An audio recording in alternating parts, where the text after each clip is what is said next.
Lagyan mo ang kamay sa likod!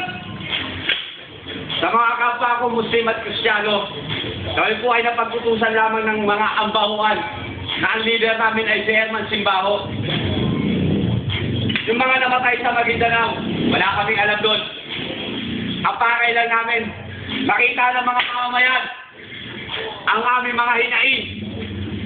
Dahil kami ay mga samahan ng mga mababaho na tumatay lamang sa mga damuhan. Ngunit sila ay nangingilam sa aming pakay. Pag hindi nyo kami pinanood, papatay namin itong isang bihar namin. Tandaan nyo, hawak namin ang isang sama nyo. Si Dexter, Rehab. Tatandaan nyo lagi.